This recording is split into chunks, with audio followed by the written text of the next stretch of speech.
بسم اللہ الرحمن الرحیم۔ السلام علیکم۔ علامہ ابن کثیر علوی اور قرطبی نے تفاسیر میں لکھا ہے کہ حضرت حوا علیہ السلام کو ہر حمل سے جڑواں بچے پیدا ہوتے تھے، ایک بیٹا اور ایک بیٹی۔ یہ دونوں ہی سگے بہن بھائی ہوتے تھے، جبکہ پہلے حمل سے پیدا ہونے والا بیٹا دوسرے حمل سے پیدا ہونے والی بیٹی سے شادی کر سکتا تھا۔ حضرت آدم علیہ السلام کی سلبی اولاد کے درمیان ایک بطن کا دوسرے بطن سے نکاح جائز تھا۔ جب حضرت آدم حضرت حوا دنیا میں آئے اور توالد و تناسل کا سلسلہ شروع ہوا تو ہر ایک حمل سے ان کے 2 بچے پیدا ہوئے، ایک لڑکا اور دوسری لڑکی۔ اس وقت جب کہ آدم علیہ السلام کی اولاد میں بجوز بہن بھائیوں کے کوئی اور نہ تھا اور بہن بھائی کا آپس میں نکاح نہیں ہو سکتا تھا، تو اللہ تعالیٰ نے اس وقت کی ضرورت کے لحاظ سے شریعت آدم علیہ السلام میں یہ خصوصی حکم جاری فرمایا تھا کہ ایک حمل سے جو لڑکا اور لڑکی پیدا ہو وہ آپس میں حقیقی بہن بھائی سمجھے جائیں اور ان کے درمیان نکاح حرام ہوگا، لیکن دوسرے حمل سے پیدا ہونے والے لڑکے کے لیے پہلے حمل سے پیدا ہونے والی لڑکی کی حقیقی بہن کے حکم میں نہیں ہوگی، بلکہ ان کے درمیان رشتہ مناکحت جائز ہوگا۔ حضرت آدم علیہ السلام کی شریعت میں ضرورت توالد و تناسل کی وجہ سے یہ جائز تھا، اس کے علاوہ اور کوئی شکل نہ تھی۔ اس کو اللہ تعالیٰ نے اس وقت جائز فرمایا تھا چونکہ بعد میں اس کی ضرورت نہ رہی، اس لیے پھر حضرت آدم کے بعد آنے والے ہر شریعت میں اس کو منع کر دیا گیا کہ کوئی بہن بھائی آپس میں شادی نہیں کر سکتے۔ حضرت قابل کے ساتھ جو لڑکی پیدا ہوئی وہ بھی بے انتہا خوبصورت تھی، جبکہ حضرت حابل کے ساتھ جو لڑکی پیدا ہوئی وہ اتنی خوبصورت نہ تھی۔ حضرت آدم علیہ السلام کی شریعت کے مطابق جب یہ جوان ہوئے تو حضرت قابل کی شادی حابل کی بہن سے ہوئی تھی اور حضرت حابل کی شادی قابل کی بہن سے ہوئی تھی، لیکن قابل اپنی ہی بہن کو پسند کرنے لگا اور وہ اس سے شادی کرنا چاہتا تھا، جبکہ شریعت آدم میں اس کی ممانعت تھی کہ کسی حمل سے پیدا ہونے والے بچوں کی شادی آپس میں نہیں ہو سکتی۔ لہٰذا جب یہ صورتحال زیادہ بگڑ گئی تو حضرت آدم علیہ السلام نے ان دونوں کو اللہ کی راہ میں قربانی پیش کرنے کو کہا اور بتایا کہ جس کی قربانی کو آسمان سے آگ آ کر کھا جائے تو سمجھنا کہ اس کی قربانی قبول ہوگی۔ حضرت قابل کھیتی باڑی کا کام کرتے تھے اور حضرت حابل بکریاں چرایا کرتے تھے۔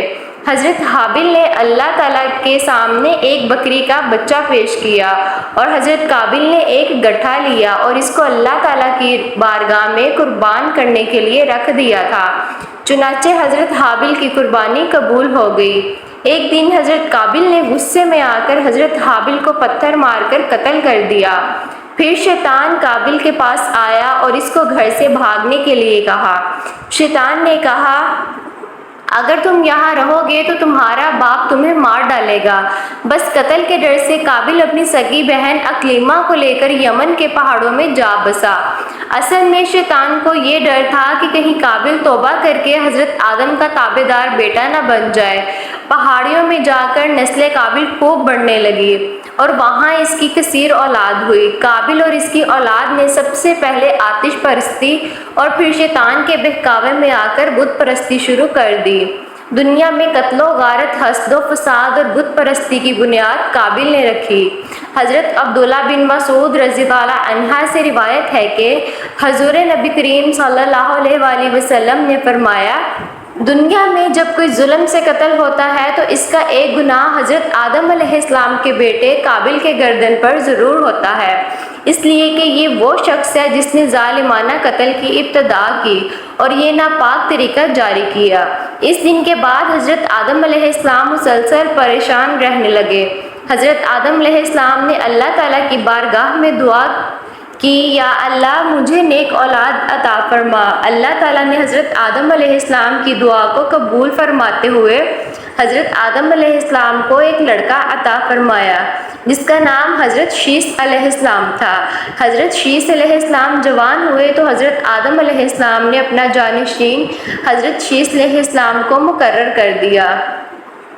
ان کو حکم دیتے ہوئے کہا کہ اپنے بھائی قابل سے ہمیشہ دور رہنا۔ جب آدم علیہ السلام کا وصال ہوا تو اللہ تعالیٰ کی طرف سے بے شمار فرشتے زمین پر نازل ہوئے۔ انہوں نے حضرت شیث علیہ السلام کو اپنے باپ کو دفن کرنے کا طریقہ بتایا۔ اس کے بعد بی بی حوا کا بھی وصال ہو گیا۔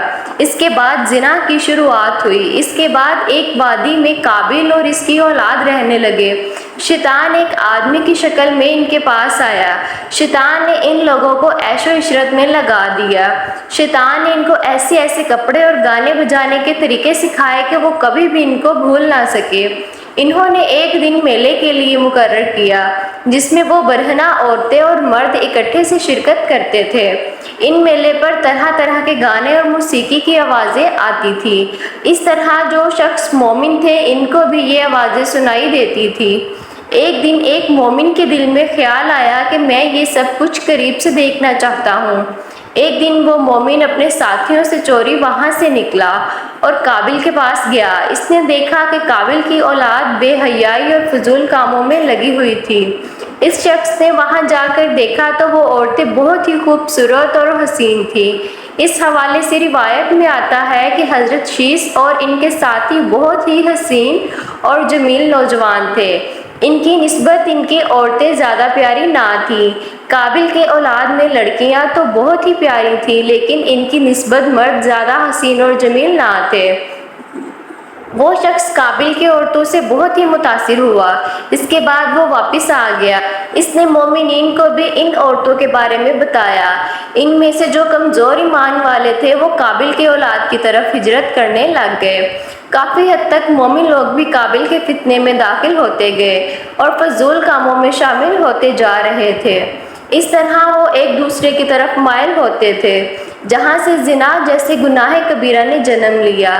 روایت میں آتا ہے کہ حضرت شیث علیہ السلام کے ساتھ رہنے والے ساتھیوں کی تعداد بہت ہی کم رہ گئی تھی، جبکہ قابل کا گروہ کافی مضبوط اور طاقتور ہو چکا تھا۔